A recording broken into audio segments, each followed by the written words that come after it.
Diz assim, a minha versão é a King James, ok? Eu compreendo que é a melhor versão que tem.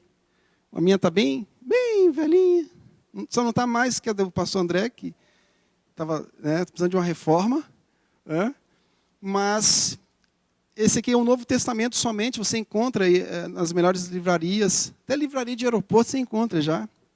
Tá ok? Então não tem desculpas. Tá?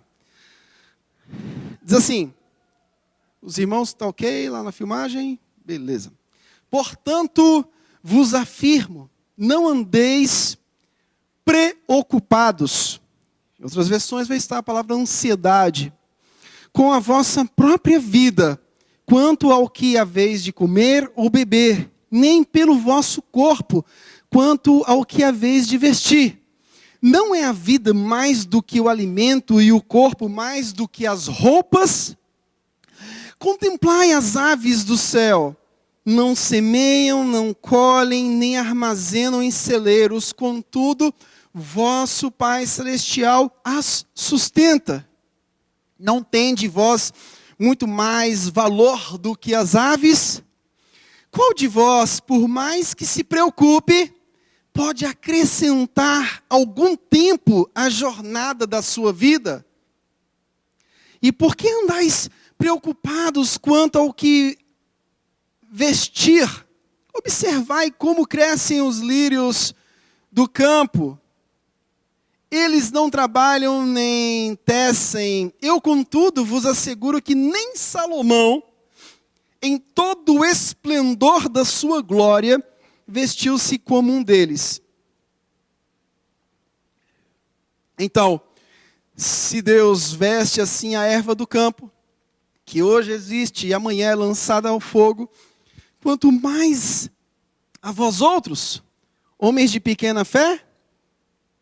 Portanto, não vos preocupeis dizendo, que iremos comer, que iremos beber, ou ainda, com que nos vestiremos? Pois são os pagãos que tratam de obter tudo isso, mas vosso Pai Celeste sabe que necessitais de todas essas coisas. Buscai assim, em primeiro lugar, o reino de Deus e a sua justiça, e todas essas coisas vos serão acrescentadas. Portanto, não vos preocupeis com o dia de amanhã, pois o amanhã trará suas próprias preocupações. É suficiente o mal que cada dia traz em si mesmo. Que o Evangelho do Senhor frutifique nas nossas vidas nessa noite. É a única oração que eu faço. A única expectativa que eu busco em oração e que nós devemos buscar em oração como igreja é que o Evangelho de Cristo frutifique em nossos corações. Que todos digam amém por isso. O livro de Mateus vai falar dos mais longos sermões de Jesus Cristo. Capítulo 1 ao 4, Mateus, o evangelista vai falar introdutoriamente sobre o nascimento, o batismo, a tentação do Senhor. Do capítulo 5 ao 25, nós temos aqui o ministério de Jesus. E o ministério de Jesus é dividido em 5 sessões. A sessão 1, que vai do capítulo 5 ao 9, Jesus, no 5 ao 9, ele trata dos ensinamentos do reino no Sermão do Monte e dos relatos de cura. No capítulo 5 ao 9, nós vamos identificar a autoridade de Jesus como mestre e como aquele que cura. E isso a gente aprende que só em Cristo nós devemos confiar, só nele devemos colocar toda a nossa obediência e só a palavra dele deve ser ouvida. Então, no capítulo 5 ao capítulo 9, nós temos aqui a autoridade do Mestre. Diante da autoridade do Mestre, não nos resta fazer outra coisa a não ser ouvir, confiar e obedecer. Capítulo 10 ao capítulo 12 começa as oposições. Diante da autoridade do Mestre, começam as oposições. No capítulo 10 nós temos Jesus preparando os discípulos para essas oposições. Capítulo 11 ao 12, os discípulos eles começam a viver literalmente essas oposições. E do capítulo 13 ao 16, diante dessas oposições, é gerado dois grupos. Os que, como Pedro, percebem que Jesus é o Cristo, o Filho de Deus. E os que vão para o outro lado. Do 13 ao 16, nós começamos a perceber dois grupos se formando. E a oposição cresce. Do capítulo 16, 21, quando Pedro declara que Jesus é o Cristo, nós temos aqui o ápice da declaração do Evangelho no livro de Mateus. E logo depois disso, Jesus começa a trabalhar o que é ser discípulo. A partir do momento que Pedro declara que Jesus é o Cristo, Jesus começa a trabalhar nos capítulos 16, 17 e 18 sobre o custo de servir a Cristo. Como se dissesse, não foi carne nem sangue que te revelou, muito bem. Você agora está compreendendo quem eu sou. Agora, você precisa compreender, não somente quem eu sou, mas você precisa compreender o que você deve ser em mim. Você deve ser meu discípulo. E Jesus começa a corrigir as interpretações erradas que haviam naquela época. E Jesus começa a trabalhar a necessidade desses discípulos viverem juntos. A partir do capítulo 18, quando ele estabelece a questão da igreja, capítulo 16, quando ele estabelece a questão da igreja, no 18, quando ele estabelece a própria necessidade de disciplina no corpo de Cristo, ele começa a nos ensinar, olha, vocês entenderam que eu não sou mais um profeta, eu sou o Cristo, aquele que haveria de vir para resgatar o meu povo. O Messias prometido. Sim, vocês agora entendem isso. Agora vivam como discípulos. Porque, de fato, as perseguições se intensificarão. As perseguições se intensificarão. E depois nós temos a quinta sessão, que vai trabalhar sobre o julgamento de Israel por ter rejeitado o Messias. Líderes que irão pagar por isso, por induzirem as pessoas ao erro. Capítulo 25, Jesus profetiza a destruição do templo de Jerusalém. Então nós temos aqui algumas palavras. A autoridade de Jesus, capítulo 5 ao 9, oposição, capítulo 10 ao 12, a divisão que gerou a autoridade de Jesus, do 13 ao 16, o discipulado, que declarou Jesus como Cristo, ele precisa viver como discípulo, e do 19 ao 25, o juízo.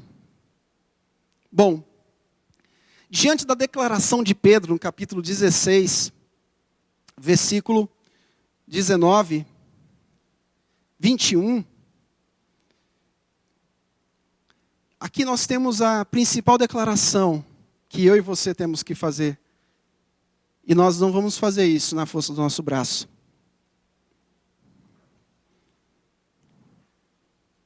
Tu és o Cristo, o Filho de Deus. Reconhecer o Senhor como o enviado do Pai.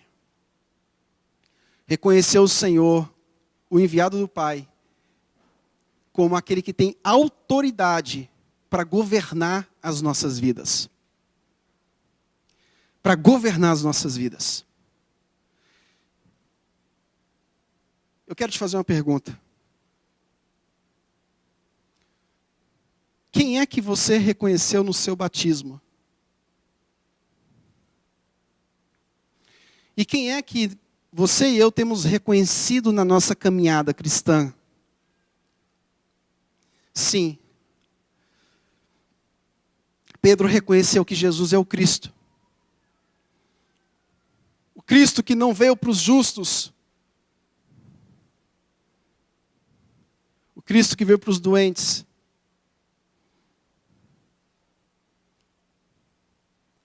A partir dessa declaração de quem Cristo é, de quem Jesus é,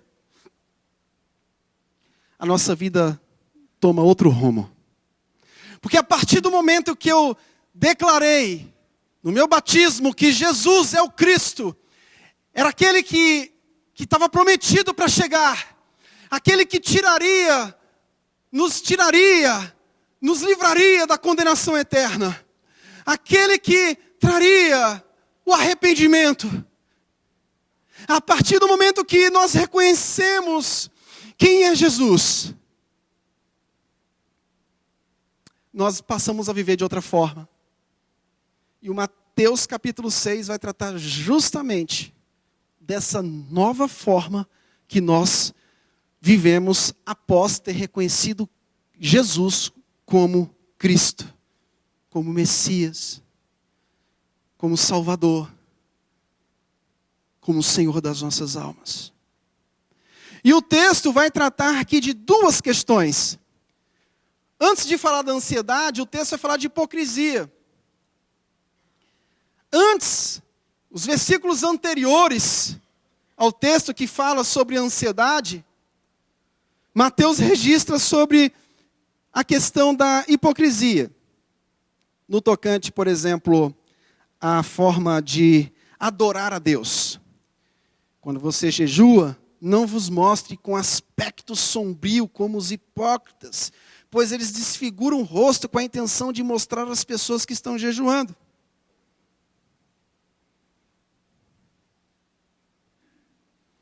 Então nós temos duas situações. Primeiro, a ansiedade, mas antes da ansiedade nós temos aqui a hipocrisia. A hipocrisia e a ansiedade possuem causas idênticas. A hipocrisia, ela possui uma origem. A necessidade de sermos recompensados diante daquilo que a gente faz.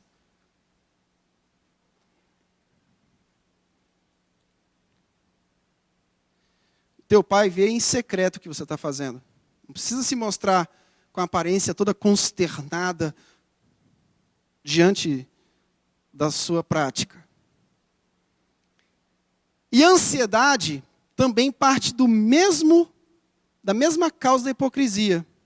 A hipocrisia é aquela preocupação em ser visto.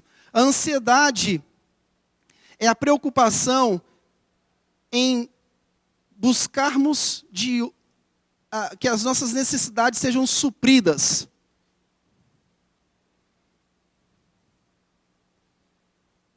As duas causas são causas que não glorificam a Deus. A hipocrisia em se mostrar espiritual tem como causa a necessidade do mérito diante de Deus e dos homens. A ansiedade, ela possui uma causa semelhante. Ela nasce do desejo,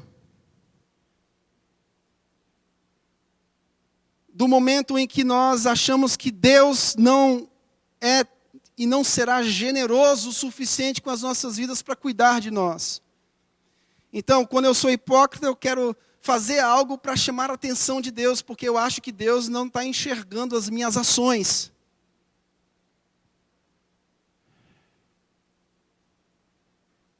Quando eu ando ansioso, eu parto do mesmo ponto. Eu acho que Deus não é um pai provedor suficiente para cuidar da minha vida, da minha jornada. Em ambos os casos, eu tenho uma deficiência daquilo que nos supre, daquilo que nos move. Eu tenho deficiência do entendimento da graça do Senhor. Quando a gente vive no ambiente da graça, a gente não quer mais impressionar as pessoas com a nossa espiritualidade. E a gente sabe que as pessoas tentam analisar a nossa espiritualidade. As pessoas tentam identificar em você um servo de Deus através de coisas que ela supõe que aquilo é ser espiritual. Fuja dessa tentação.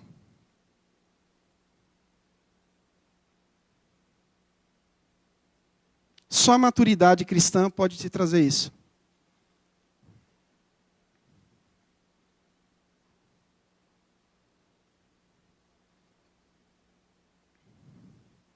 Dentro de casa, às vezes, a tentativa de querer mostrar para os filhos ou para a família que é uma pessoa espiritual.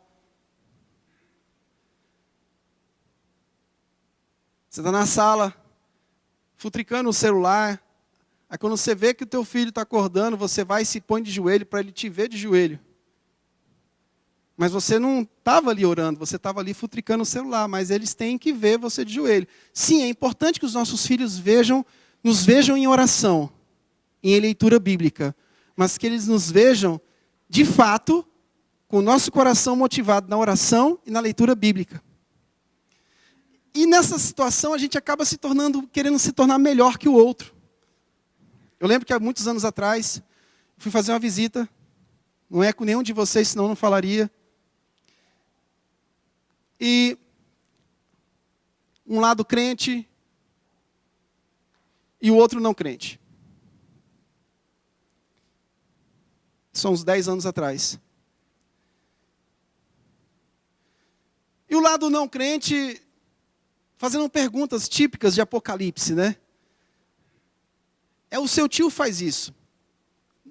Todo churrasco tem aquele tio que se considera um verme, né? E chega para você e diz, você que é um cara crente, conhecedor da lei de Deus, me explica o negócio do Apocalipse. Parece que bêbado tem um negócio com Apocalipse. Toda pergunta é voltada para esse negócio do Apocalipse. Eles têm um medo danado do Apocalipse. Né? Toda pergunta na área de escatologia. E eu estava num ambiente assim. E de repente o outro lado, o outro cônjuge diz assim, rapaz, deixa de ser burro. Que pergunta boba é essa? Nem lê a Bíblia você lê. Deixa o pastor comer aí, homem. Eu virei e falei assim, deixa de ser chata, mulher. Deixa o homem perguntar. Eu identifiquei que a chatice da história não era o cara. Era a mulher crente. Que se colocava num nível de espiritualidade maior que o do marido. E o marido com muita dúvida. E a mulher ceifando o cara, porque o cara não sabia ler a Bíblia. Eu falei, olha, nem ele sabe, nem você. Responde, eu botei numa situação difícil. Responde para ele o que ele perguntou. Eu sou ruim.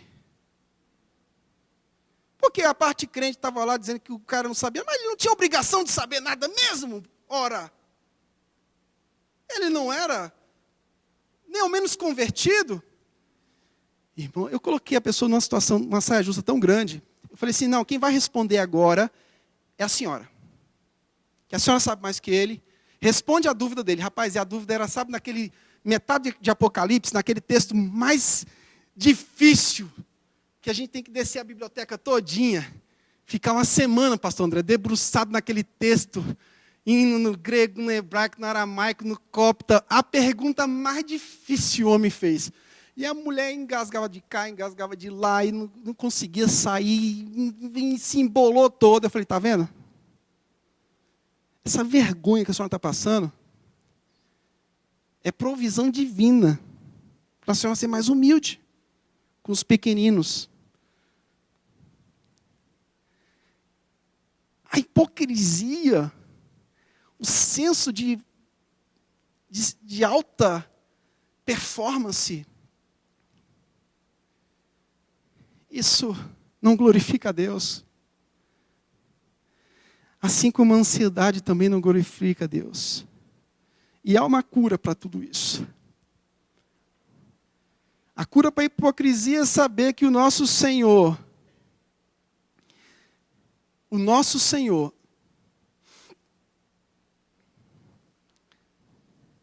o legalismo é terrível. Porque a gente acha que eu vou para Cristo quando eu estiver muito forte, quando eu estiver muito bem, quando eu estiver muito... Sabe quando a gente é curado da hipocrisia? Quando a gente entender, de uma vez por todas, que o objetivo da graça não é ver em você alguém forte e superior. O objetivo da graça é transformar homens fracos. O objetivo da graça é transformar as nossas vidas. O legalismo parte da premissa que eu sou, eu faço, impressiono e logo Deus me ouve, age. Mas quando eu entendo a graça, eu compreendo que o Senhor, Ele conhece as minhas fraquezas. Isso não quer dizer que eu posso viver da forma como eu quero. Não, Deus conhece as minhas fraquezas, então eu vou viver de forma dupla. Eu vou ter vida dupla. Não, não é isso. Não é porque nós estamos debaixo da graça que nós vamos continuar pecando. Não leve essa e coloque na minha conta, não. Não, mas a vida de graça é aquela vida onde o Senhor, Ele sabe das suas limitações. Ele sabe das nossas dificuldades. Ele sabe das nossas dores. Ele conhece as nossas dores. E Ele nos chama, não para que a gente o impressione, porque nada pode impressionar o nosso Deus. Nada pode chamar a atenção dEle, porque Ele é antes de tudo. Nada pode chamar a atenção do nosso Deus. Então, meu querido, saiba que o objetivo dEle não é ver em você um super-homem, um homem forte, ou mulher forte. Não. O objetivo da graça é nos chamar para a salvação, e o objetivo da graça é nos transformar à imagem de Cristo Jesus. Vamos vencer a hipocrisia?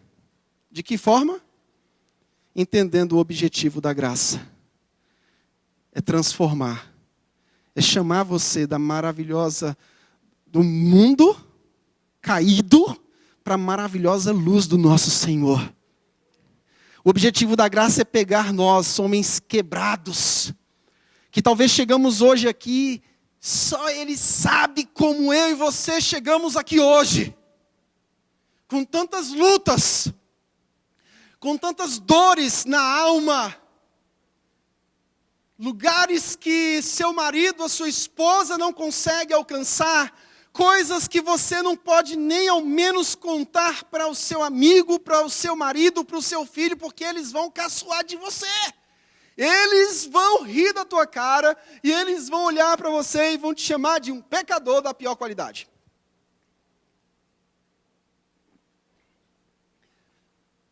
Tem coisas que você não pode compartilhar de tanta vergonha. As dores mais profundas da alma. Os ambientes mais profundos do teu ser. As dores que que atacam a sua alma no intervalo quando você acorda para ir tomar um copo d'água pela madrugada. Parece que a seta que voa de dia e a mortandade que assola na escuridão está entre o teu quarto e a cozinha. Tem momentos da nossa vida que ninguém vai nos compreender. Tem momentos da nossa vida que a gente não consegue desabafar com ninguém. As pessoas mais próximas se tornam as pessoas mais distantes da nossa vida. Nesse momento, o Senhor te convida nessa noite a não cair na hipocrisia de se achar o bom o suficiente, mas reconhecer que a graça dele pode transformar a sua vida. Sim, nós temos como ser curados da ansiedade. Capítulo 25, versículo 32.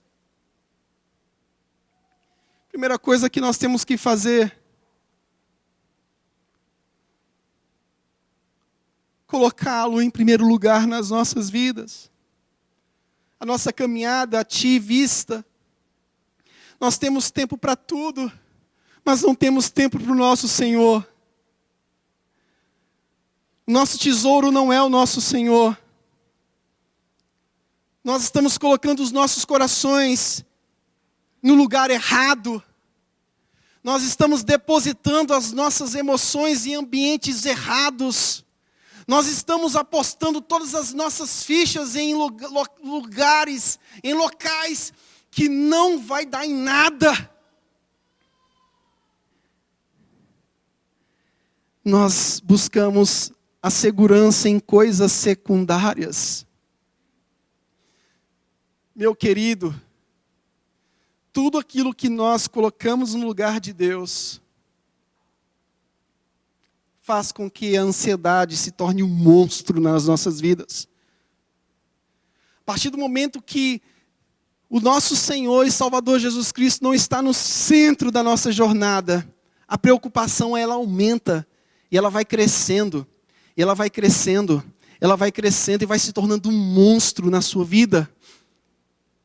De repente, algo que é muito pequenininho, e de repente um problema que não é nem tudo aquilo que você acha que seja.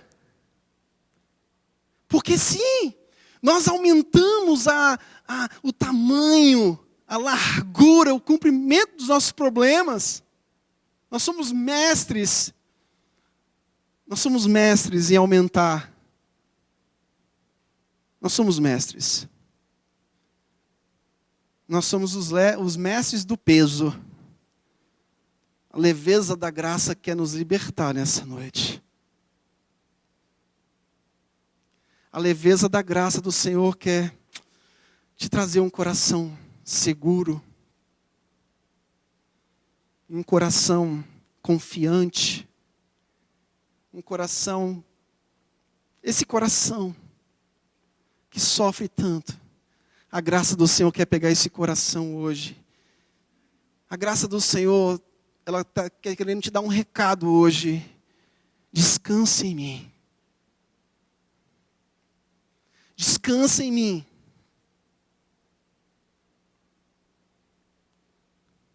Tem uma canção do Marquinhos Gomes que fala: saiba que Jesus te consola.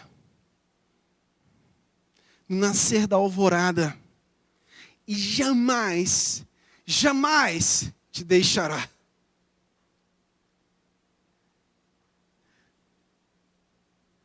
Jamais, ainda que você seja abandonado pelo seu pai, ainda que você seja abandonado pela sua mãe, nós estamos diante de um Cristo gracioso que jamais...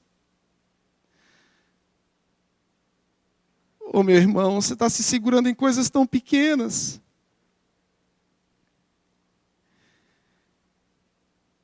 Versículo 22. Os olhos são a lâmpada do corpo, portanto, se os teus olhos forem bons, todo o teu corpo será pleno de luz. A gente precisa enxergar com clareza para que tudo fique claro. A ansiedade tem como causa o contexto aqui do corpo sem luz. O nosso corpo se torna um corpo cheio de trevas. Porque nós não entendemos que fomos chamados para andar em santidade com o Senhor. E quando os nossos corpos se tornam corpos trevosos, tudo fica mais difícil. A gente perde o foco, a gente perde o anseio de fazer e cumprir a vontade do Senhor.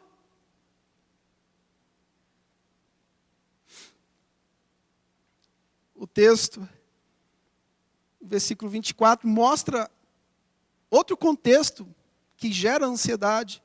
Ninguém pode servir a dois senhores, pois odiará um e amará o outro, ou será leal a um e desprezará o outro. Não podeis servir a Deus e a Mamon.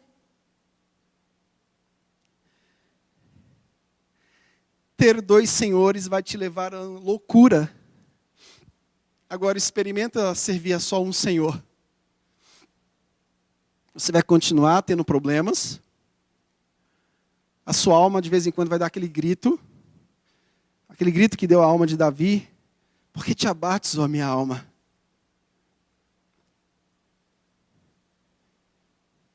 Por que te abates? Mas, tendo um só Senhor, vivendo para a glória de Deus, diante do caos, diante da escuridão, diante da avalanche de problemas, nós experimentaremos o poder do Espírito Santo de Deus.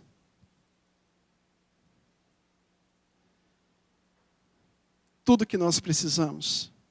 O que mais traz peso aos nossos corações não é a quantidade de tarefas no reino de Deus. Apesar que a gente tem que equilibrar. Tem que pensar em tudo. Família. Sim.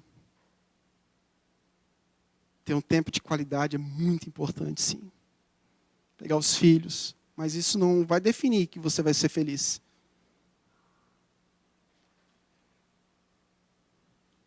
Cuidemos de servir um só Senhor. Não ande ansioso. É como se o texto estivesse dizendo para você: quieto facho, rapaz. Ele está no controle de tudo. Aquele que te chamou para a maravilhosa luz. Ele está governando a sua vida. Mateus vai falar justamente sobre isso, sobre o governo do Senhor. E esse governo é um governo de providência. Não é um governo que ele te convida ao ócio, a ficar parado, a ficar com o bico aberto esperando a coisa acontecer. Não! Mas ele está te dizendo, olha, você está governado agora por Cristo. O governo agora da sua vida é Cristo. E tem uma característica bíblica e teológica do governo de Cristo, que é a providência. Ele cuida das aves dos céus. Por que ele não cuidaria de vocês, ó homens de pequena fé? O Sermão do Monte traz a perspectiva correta de como nós temos que ser em Cristo Jesus. Nós não podemos fazer e deixar que as nossas necessidades básicas se tornem os nossos senhores. Você já parou para observar que as nossas necessidades básicas se tornam os nossos senhores? Não! As nossas necessidades básicas precisam se tornar os nossos servos.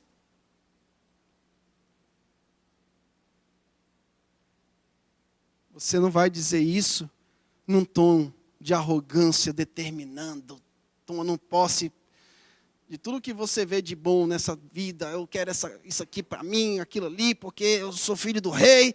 Não.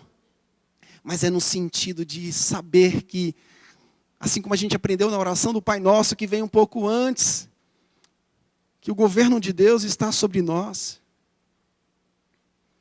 E o que for suficiente para a nossa manutenção, amém. O que Ele colocar à nossa disposição, glorifica a Deus. Versículo 27 nos ensina que a ansiedade não muda nada. Ela não pode acrescentar nada nas nossas vidas. Você andou ansioso, o que a ansiedade trouxe para você?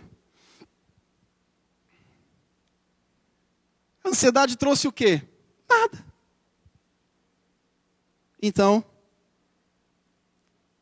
entregue a sua vida ao Deus provedor. Deixa Ele governar a sua vida. Quando a gente fala que nós estamos vivendo debaixo do senhorio de Cristo, nós estamos dizendo o seguinte: assim como a graça poderosa no mérito de Cristo me salvou, ela vai governar a minha vida até o dia da volta de Jesus. Se isso não for confortante para você, por isso que eu digo que o Evangelho não é um peso. O Evangelho é gozo, é paz. Ele não é peso para as nossas vidas. Ele não é peso. A única coisa que o Senhor requer de nós, viva para Ele. Esse governo, a autoridade de Jesus é perfeita. Entregue a sua vida a Ele. Confie na graça. Confie no senhorio de Cristo. Nós precisamos ser governados pelo Senhor, diferentemente dos pagãos, que buscam nos deuses o que lhes causa a ansiedade. No versículo 32, não sejam como os pagãos que tratam de obter tudo isso. Mas vosso Pai Celestial sabe que necessitais de todas essas coisas. Pastor, esse texto parece que contradiz outros textos que nos ensinam a pedir. Não. Nós podemos pedir. O texto aqui está nos mostrando é que nós não podemos pedir como os pagãos. Os pagãos pediam, mas quem governava a vida deles eram as necessidades secundárias e não o Senhor. E quando nós oramos para pedir algo, peticionamos ao Senhor, nós peticionamos já acreditando que Ele é provedor. E o que Ele fizer será a sua boa vontade, boa, perfeita e agradável. Vamos confiar que o Evangelho seja pregado diariamente, para que a nossa confiança não seja a dos pagãos. Os pagãos confiavam nos seus deuses de acordo com aquilo que eles podiam receber dos seus deuses. Que o Evangelho seja pregado para que a gente entenda a natureza do nosso Deus. Que a gente entenda a revelação graciosa através do plano do Senhor ao entregar Jesus Cristo. Que a gente compreenda que o reino que nós fazemos parte é um reino totalmente distinto. Nós servimos a Deus, nós precisamos servir a Deus, não por aquilo que Ele pode nos dar. Meu querido, você está procurando a cura? Você está procurando a solução para a ansiedade? E todo o Evangelho de Mateus te diz hoje, a cura da ansiedade é o que Pedro declarou no capítulo 16, 21. Tu és o Cristo, o Filho de Deus. A cura é Ele. Então quero te chamar nessa noite. Diante do caos, você está procurando tantos recursos. Até Marie Claire Existe ainda a revista Marie Claire? Até horóscopo. Não, horóscopo é o ó do Borogodó, como dizia minha mãe. Horóscopo. Revista Marie Claire com suas dicas de como ser feliz. Você está se refugiando em tudo. Daqui a pouco está procurando cartomante. Misericórdia. A mulher que lê a mão. Daqui a pouco tu está frequentando a casa do cigano lá. Daqui a pouco está fazendo mandinga. Misericórdia. Faz isso com Jesus, não. Nem com a igreja dele, não. Ele é a cura. Confia nele. Ele vai te guardar até o fim, é o que ele disse para os discípulos. Não vamos ceder à ansiedade, porque ela é pecado, porque ela é brotada de um corpo que está em trevas. É o que diz o contexto aqui do versículo 22. A ansiedade é pecado porque ela brota num ambiente onde tem dois senhores. É o contexto do que fala o versículo 24. Então a ansiedade, ela tem como ser vencida. Se arrependa desse pecado de ter dois senhores. Se arrependa dos teus olhos serem maus. Arranca-os. Isso não é literal, por favor, não vai fazer isso. Mas preserve a sua vida para a glória de Deus. Seu corpo é templo do Espírito Santo. Se o teu corpo não estiver iluminado, nada vai ser bom para você. Se o teu corpo não estiver iluminado, tudo vai estar escuro. Você não vai ver solução em nada. Mas começa a andar em santidade para tu ver. Começa a ficar parecido com Cristo para tu ver. O fogo está caindo. O céu está desabando. Os demônios todos se reuniram e falaram, agora vamos chegar todos juntos agora. Igual eu falei com os meus filhos hoje. Eles comendo um doce lá na sala e farinha de açúcar e se espalhando. Eu falei com eles, olha, as baratas estão se reunindo agora. E elas estão dizendo, vamos deixar o pastor sair com os filhos deles e quando eles saírem nós vamos atacar. Por favor, limpe, porque tem muito doce espalhado na casa. Assim, às vezes, os problemas eles articulam entre si. Vamos pegar ele. Vamos reunir. Acabar com a vida dele. E chega tudo junto. Se entregue à graça. Não queira se mostrar espiritual nesses momentos de luta. Saiba que Deus não precisa de ver a tua bondade, porque Ele sabe quem tu é. Mas você precisa ver a bondade dEle. Sim. Busque no Deus que em Cristo te adotou. Que em Cristo te chamou para se tornar família de Deus. Saiba que Ele está cuidando de todas as coisas. A obra de Cristo que te adotou, ela resulta em providência, em cuidado. Então, experimente isso. Pare de querer experimentar o emocionalismo. Experimente, sabe o quê? Aquilo que brota do caráter de Deus, a providência. Saber que Ele está no controle de tudo. Saber que Ele está milimetricamente guardando todas as coisas.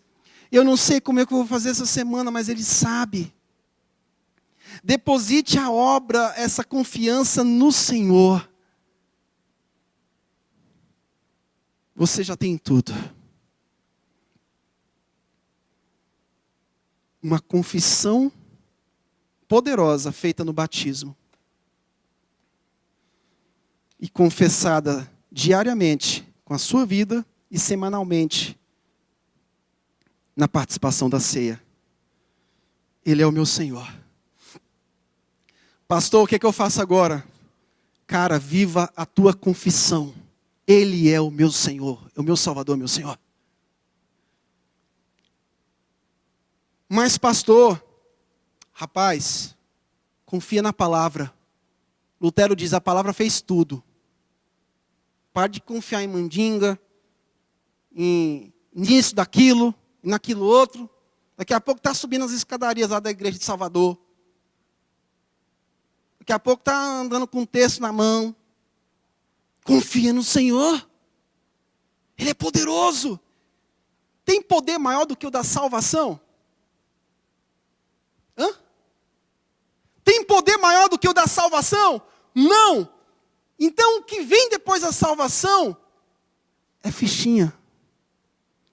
É porque você não tem noção, às vezes, do estrago que foi o pecado de Adão e o estrondo que foi a graça salvífica do nosso Senhor. Se você tiver essa convicção, você vai entender de uma vez por todas que o que vem depois da sua confissão, a confissão de Pedro, que Jesus é o Senhor, o que vem depois disso é fichinha. O que vem depois disso é detalhe. Deus está no comando de todas as coisas, Ele cuida de todas as coisas, Ele é o nosso Senhor.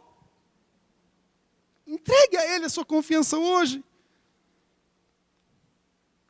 Pagando caro por palestra aí, eu sei. Pagou 4 mil na palestra lá para vencer os medos da vida, eu estou sabendo disso, viu? Um bichinho me contou aqui, ó. Sempre tem uns bichinhos que me contam aqui. Pagando caro. E a resposta está aqui, ó. Tenha um só Senhor. E tenha os seus olhos iluminados. Tire as trevas da sua vida. Corte o pecado. Sim, ele vai continuar agindo, mas diariamente você vai vencendo até você tomar nojo dele. Pecado é assim. Confessado, abandonado, vivendo para a glória de Deus, e a cada dia, confessado, abandonado, daqui a pouco, você está tão firme, no sentido não de estar superior, mas você está tão seguro em Cristo, que as notícias ruins, elas não vão abalar a sua confiança na obra de Deus na sua vida. Vamos combinar isso para essa semana? Leia Mateus 6, 25 em diante. Mas não deixe de olhar o contexto. O corpo em trevas e os dois senhores que tentam disputar o teu coração. Busque a Deus. Por isso que o versículo 33 vai fechar com chave de ouro dizendo: buscai a Deus acima de todas as coisas e a sua justiça. E as demais coisas vos serão acrescentadas.